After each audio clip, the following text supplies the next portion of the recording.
Hello everyone, फेरि पनि म हजुरहरूको लागि मिठो पनिरको रेसिपी लिएर आएकी छु। सुरुमा चाहिँ बदाम र भटमास मजाले भुट्नुस् अनि यसलाई मिक्सरमा पिसेर मसला रेडी गर्नुस्।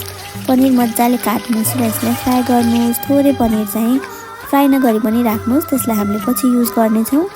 र कराईमा तेल तातिसकेपछि त्यसमा मेथी फुराइदिनुस् अनि त्यसपछि लसुन र प्याज पनि फुराइदिनुस्।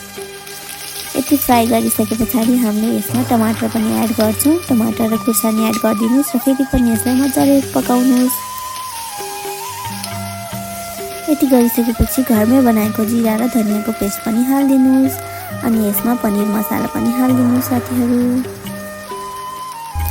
यसलाई एकछिन भुट्नुस् र पानी हालिदिनुस्। पानी हालेर यसलाई मजाले एकछिन चाहिँ पकाउनु पर्छ अनि यसलाई चाहिँ ढक्कनले छोपिदिनुस्। पनिरलाई स्वादिष्ट बनाउन हामीले विभिन्न तरकारीहरू प्रयोग गर्न सक्छौँ भने मैले चाहिँ यसमा उमालेको आलु र केराउ प्रयोग गरेकी छु। हजुरहरूले आफूलाई मनपर्ने तरकारी राख्न सक्नुहुन्छ। र यसपछि हामीले आलु राख्यौँ अनि उमालेको केराउ पनि यसमा हामीले एड गर्यौँ। आलु र केराउ उमाल्दाखेरि राखेको पानी नै हामीले यसमा युज गर्छौँ। यसले चाहिँ हाम्रो पनिरलाई अझै स्वादिष्ट बनाउँछ। त्यसपछि हाम्रो अघि फ्राई गरेको पनिर र अघि फ्राई नगरेको पनिर पनि स्म्यास गरेर यस प्रकारले राखिदिनुस्। थोरै चिल्ली फ्लेक्स एड गर्नुस्।